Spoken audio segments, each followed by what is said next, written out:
Assalamualaikum warahmatullahi wabarakatuh.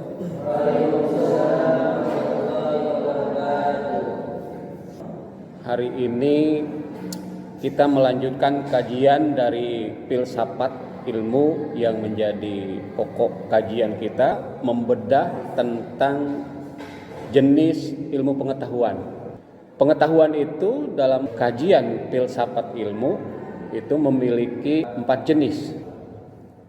Kita ingin menyorot satu persatu dari 4 jenis ini.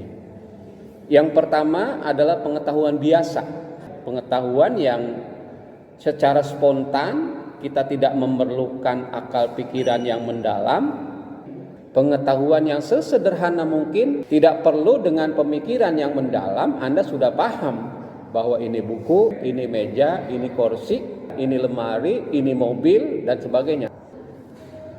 Ini yang disebut dengan pengetahuan biasa.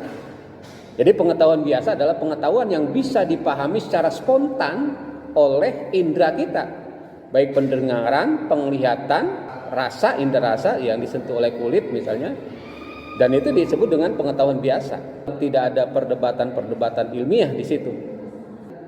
Ya. Jadi 5 indera inilah yang bisa memahami tentang objek yang kita lihat, termasuk objek yang kita dengar. Anda membedakan suara azan dengan suara orang nyanyi, itu indera pendengaran kita langsung paham. Anda bisa membedakan mana es, mana api. Karena apa? Kulit bisa merasakan. Anda tahu bahwa ini adalah minyak wangi dengan minyak tanah, ya, karena indera pembau kita bisa membedakan. Yang kedua adalah pengetahuan ilmiah atau pengetahuan sains. Levelnya naik dari pengetahuan biasa tadi. Pengetahuan ilmiah adalah pengetahuan yang bisa dipahami dengan melibatkan indera plus metode-metode sarana-sarana ilmiah. Kalau sudah pengetahuan yang ilmiah, Anda menjawab lebih saintis, lebih ilmiah. Apa ini? Anda jawab itu adalah air minum mineral yang menyehatkan karena di dalamnya ada unsur H2O, oksigennya bagus, sangat baik untuk kesehatan untuk kita minum. Ini sudah melibatkan aspek ilmiah ini. Jadi levelnya sudah naik dari pengetahuan biasa. Ketika saya tanya apa ini, Anda jawab spidol, maka ini jawaban biasa, pengetahuan biasa. Ya. Saya tanya lagi, kemudian Anda harus dijawab dengan pengetahuan ilmiah misalnya. Apa ini? Anda jawab itu adalah alat untuk menulis di papan tulis. Karena ini bukan lagi menulis di baju kan, coret-coret di dinding, bukan. Kita sudah bisa membedakan spidol yang mana dulu. Ini spidol whiteboard untuk menulis di papan tulis. Ada juga spidol yang permanen. Apa boleh ditulis papan tulis? Yang nggak bisa dihapus. Anda sudah mulai ilmiah berpikir. Itu spidol permanen Pak, jangan ditulis di whiteboard. Nalar Anda sudah berfungsi situ kan. Itu alat untuk menulis, tapi menulisnya bukan di whiteboard Pak, karena itu adalah spidol permanen. Anda sudah membedakan, tapi ada spidol permanen, ada spidol whiteboard. Kenapa spidol permanen nggak bisa dihapus? Karena unsur cairannya di dalam spidol itu mengandung cairan yang lekat yang tidak bisa dihapus. Karena unsur-unsur mungkin kimianya lebih tinggi, ya, maka tidak bisa dihapus. Kemudian kalau spidol yang whiteboard, itu Pak bisa dihapus karena unsur ilmiahnya sesederhana atau memiliki unsur yang sama dengan kerekatan dalam papan tulisnya atau whiteboardnya, maka bisa dihapus. Jadi Anda sudah ilmiah sih bicaranya. Kenapa spidol tidak bisa dihapus? Kenapa bisa dihapus? Sudah jawaban ilmiah. Saya contohkan misal ada baju. Apa ini? Baju. Tapi kemudian Anda bisa lebih lanjut ketika dalam masuk pengetahuan ilmiah. Bajunya baju apa itu? Baju seragam, baju untuk kondangan, kepernikahan, atau baju untuk kuliah, kan gitu. Atau baju untuk olahraga. Secara ilmiah Anda bisa memahami, ya. Ini baju olahraga, ini baju seragam, ini baju pesta, ini baju untuk wisata, bahkan ini baju untuk ke sawah, gitu ya. Masa pakai nandur pakai kebaya? Nah ini sudah melibatkan aspek ilmiah. Kalau Anda masuk ke kelas ini pakai baju kebaya, diketawain dengan teman-teman. kok enggak ilmiah pisan. Otak ilmiahnya sudah kurang dilibatkan. Analisa ilmiahnya sudah main di situ, sudah berbicara untuk membedakan jenis baju. Jadi pengetahuan sains sudah melalui pengetahuan yang lebih mendalam dari pengetahuan biasa tadi, maka berbeda ya. Kemudian naik grade yang selanjutnya, grade ketiga, jenis ketiga dari jenis pengetahuan, kita mengenal yang disebut dengan pengetahuan filsafat. Kalau sudah masuk pengetahuan filsafat, maka melibatkan aspek logika, akal, rasionalar yang lebih mendalam. Maka pertanyaan ketika saya tanya apa ini, Anda jawab ini adalah spidol, biasa, pengetahuan biasa. Apa ini? Untuk menulis di whiteboard. Tapi kemudian ketika saya tanya pada pertanyaan filsafat, ya, apa ini? Anda jawab alat yang membuat saya menjadi magister. Woi, keren ya. Definisi spidol itu sudah menjadi alat yang membuat Anda menjadi magister. Ini kan menarik. Ketika saya tanya apa ini spidol, Anda jawab alat yang membuat saya menjadi magister, alat yang membuat saya jadi bupati, alat yang membuat saya jadi gubernur, alat yang membuat saya menjadi profesor. Padahal pertanyaannya cuma spidol. Ini sudah melibatkan aspek logika nalar yang berbicara di situ. Pertanyaan filsafat itu adalah pertanyaan yang dijawab secara logis atau tidak logis. Ya, berbicaranya sudah logika, nalar, pikiran. Pertanyaan apa ini spidol, Anda jawab adalah alat yang membuat saya menjadi magister, karena kemudian nalar Anda berbicara di situ, menganalisa. Karena dari spidol inilah Anda bisa memahami pelajaran-pelajaran dari dosen-dosen di kelas. Ya, ilmu pendidikannya dipahami, ilmu manajemennya dipahami dari spidol. Akhirnya dalam waktu tertentu Anda kemudian bisa lulus kuliah dari program magister ini, Anda menjadi magister. Oh, kesimpulannya ini alat yang membuat saya menjadi magister. Jadi sudah aspeknya sudah di luar tadi, di luar pengetahuan biasa, di luar pengetahuan ilmiah. Karena pengetahuan filsafat itu bicara adalah soal logis atau tidak logis. Ya. Apa ini? Anda jawab alat yang membuat saya menjadi bupati. Keren ya. Loh, kok spidol bisa alat membuat saya jadi bupati? Karena dari spidol inilah saya bisa memahami ilmu pengetahuan. Saya selesai S1, S2 dengan alat spidol inilah. Kemudian setelah saya jadi magister, kemudian saya masuk partai politik atau mungkin memiliki prestasi dalam partai politik itu. Kemudian Anda dicalonkan jadi bupati, akhirnya kemudian Anda menang pencalonan bupati. Jadi pertanyaan apa ini? Anda jawab alat yang membuat saya jadi bupati. Logis. Karena bicara filsafat tadi soal logis atau tidak logis. Masuk nalar logika enggak? Iya kan gitu. Oke. Maka sudah di luar pengetahuan biasa, di luar pengetahuan sains. Saya ambil contoh misal gini. Ketika sering terjadi tabrakan gitu. Ini ya. Ini pengkolan. Belokan. Ini mobil, di sini mobil. Ya. Sering terjadi tabrakan. Di sebuah jalanan, di sebuah jalan raya, di posisi belokan itu sering terjadi tabrakan. Ketika saya tanya, kenapa sering terjadi tabrakan? Kemudian Anda mengatakan, karena bupatinya harus diganti. Loh, kok jauh sekali? Ini persoalan filsafat. Kenapa bisa harus diganti? Anda menjawab secara logika, Anda jawab secara nalar. Kan mungkin orang yang biasa mengatakan enggak logis. Sering terjadi tabrakan di belokan, kok bupatinya harus diganti? Ternyata dijawab secara filsafat, secara filosofis gini. Karena seorang bupati di tempat terjadi tabrakan itu, jadi di belokan itu, seorang bupatinya ketika mencalonkan bupati, dia butuh dana yang ratusan miliar. Dia nggak punya duit sampai ratusan miliar. Dari mana? Akhirnya dia cari investor, ya kan? Cari pendana. Dapatlah kemudian pendana, ya, yang membiayai dia untuk mencalonkan bupati. Kemudian terjadilah konsensus, kesepakatan dengan si pemberi dana tadi. Oke, saya siap danai Anda. Tapi nanti kalau Anda jadi, pokoknya Anda duduk manis. Saya keluarkan semua dana. Tapi dengan catatan, nanti kalau Anda jadi bupati, tolong anak saya dijadikan kepala dinas lalu lintas dan jalan raya. Kepala dinas DLLJR misalnya gitu. Misalnya.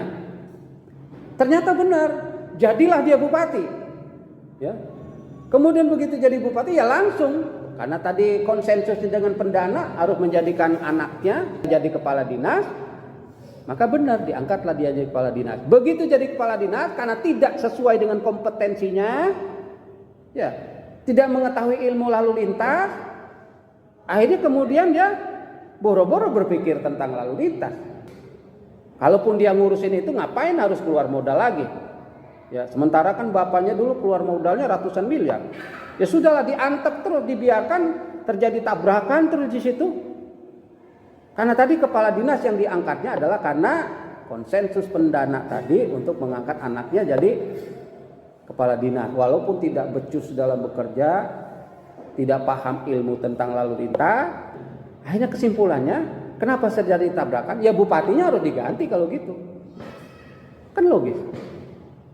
Kalau nggak diganti bupatinya ya repot, tabrakan terus. Itu sudah masuk pada pengetahuan filsafat. Bicara filsafat tadi kan logis atau tidak logis? Logis itu logis. Jadi pengetahuan filsafat adalah pengetahuan yang dipahami dengan akal, rasio, logika, nalar yang lebih mendalam. Kemudian terakhir baru pengetahuan agama. Nah, jenis yang keempat ini adalah pengetahuan agama. Nah, pengetahuan agama ini berada di atas tadi, pengetahuan biasa, pengetahuan ilmiah atau sains, pengetahuan filsafat, dan di atasnya adalah pengetahuan agama. Kenapa? Karena pengetahuan agama ini sifatnya given, ya. Jadi umumnya ya di banyak pengetahuan agama yang di dalamnya memang ada proses given dari Sang Maha Kuasa. Maka alatnya mungkin sumbernya kita bisa pahami dari wahyu, ya. Dari hadis, orang-orang tertentu mungkin dia melalui ilham, melalui intuisi misalnya. Nah ini pengetahuan agama. Wahyu menyampaikan itu. Saya ambil contoh misalnya, ketika Al-Quran bicara soal surga, neraka, Shiratal Mustaqim, padang mahsyar, dari mana Anda dapat informasi itu? Dari wahyu. Ini adalah soal pengetahuan agama. Rasio sudah tidak bisa menjawab karena bicaranya sudah sesuatu yang supralogis. Ya sekedar menjelaskan secara logika itu hanya sekedar interpretasi. Saya ambil contoh misal gini. Dia menggunakan logika, interpretasi atau pemahaman, analisa keilmuan bisa terjadi, bisa terhadap ilmu agama. Misal gini. Kenapa daging babi itu diharamkan? Al-Quran menjelaskan di sana ada tanda walahmal khinzir kan gitu ya di ayat Al-Quran. Anda coba dekati dalam pendekatan ilmiah, pendekatan sains. Hasil ilmiah Anda, analisa ilmiah Anda mengatakan daging babi itu haram karena daging babi mengandung cacing pita. Jadi cacing pita ini tidak bisa mati ketika dipanaskan, dimasak dalam derajat yang biasa kita lakukan untuk memasak daging. Sebut saja dia tidak mati dalam 100 derajat panasnya. Tapi baru bisa mati misalnya 500 derajat ke sana, maka cacing pita itu bisa mati. Kan ada orang meneliti gitu ya, mencoba memahami kenapa daging babi itu haram karena ada cacing pita yang tidak mati ketika dipanaskan dengan dimasak seperti memasaknya kita biasa, memasak daging biasa. Jadi tetap hidup itu cacing pita, maka jadi haram. Cacing pita misalnya berbahaya untuk tubuh. Maka dijawab secara ilmiah, karena ada cacing pita, maka daging babi haram. Persoalannya, sekarang itu teknologi sudah canggih. Ya. Enggak kuat 100 derajat, naik kan jadi 500 derajat kan. Ternyata mati cacing pita. Pertanyaannya, apakah lantas daging babi itu menjadi halal? Tidak. Jadi kalau gitu jawaban kenapa ada cacing pitanya, jawaban yang tidak tepat akhirnya. Karena haram daging babi itu haram lil jinsinya. Memang jenisnya daging babi itu adalah haram jenisnya, bukan persoalan cacing pitanya. Nah, inilah pengetahuan ilmiah, pengetahuan filsafat, mungkin pengetahuan biasa tidak bisa menjawab keharaman daging babi karena memang itu adalah urusan memang sudah ketentuan dari Al-Qur'an.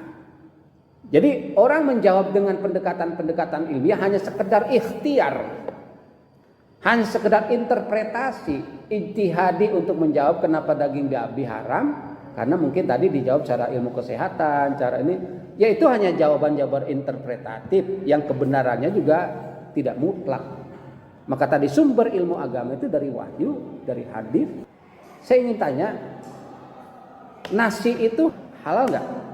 Nasi halal, roti halal, air mineral halal, boleh diminum kan? Secara jenisnya memang halal kan? Tapi kemudian ternyata air mineral ini Anda ambil dari mencuri di sebuah minimarket, Anda minum, jadi apa? Haram. Jadi haramnya lisabab kan? Bukan lil jinsinya, jenisnya memang halal. Tapi karena caranya mengambil Anda air mineral ini adalah boleh mencuri di swalayan, maka air ini akan menjadi haram. Adapun tafsir-tafsir secara ilmiah, secara filsafat hanya sekedar pendekatan saja untuk mencoba menjawab. Tapi kepastian jawabannya hanya Allah yang tahu. Ya, dilarang minum minuman keras. Jawabannya adalah karena merusak sistem usus kita, mungkin begitu ya. Tapi kemudian ternyata dicoba didesain lagi, kemudian tidak membuat sistem usus kita rusak. Apakah lantas minuman memabukkan itu menjadi halal? Tidak. Ya, tapi memang jenisnya adalah haram. Ya haram, itulah pendekatan ilmu agama. Anda bicara soal menerima laporan ketika di alam mahsyar nanti tentang catatan amal baik, tentang surga, tentang neraka. Logika tidak nyampe ke situ karena ini berada pada alam yang supranatural. Sudah berada pada soal metafisika. Dan itu hanya kita bisa menjawab dengan pendekatan wahyu. Anda dilarang mencuri misalnya. Pendekatan ilmiah untuk mencoba kenapa mencuri diharamkan mungkin tidak bisa menjawab. Kenapa berzina diharamkan? Pendekatan-pendekatan ilmiah mungkin tidak bisa memberikan jawaban yang tuntas. Kenapa memfitnah orang diharamkan? Ya. Kenapa berbuat jahat diharamkan? Itu agama menjelaskan tentang itu. Ilmu agama posisinya tadi di atas ya. Maka ilmu agama bicara pendekatan wahyu, bisa pendekatan hadis, pendekatan ilham, pendekatan intuisi. Disitulah ilmu fikih berkembang ya, ilmu kalam, ilmu tasawuf, ilmu tafsir, ilmu hadis ya, kan berkembang di dalam rumpun ilmu agama. Justru ilmu agama itu memiliki kualitas ya di atas dari pengetahuan biasa, pengetahuan ilmiah, pengetahuan filsafat.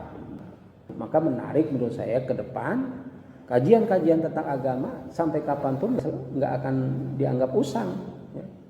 Tergantung kita nanti pola tafsirnya saja yang sesuai dengan update dengan kondisi zaman. Oke, mungkin kalau saya jelaskan mungkin nanti kita lebih perluas lagi di pertemuan-pertemuan selanjutnya.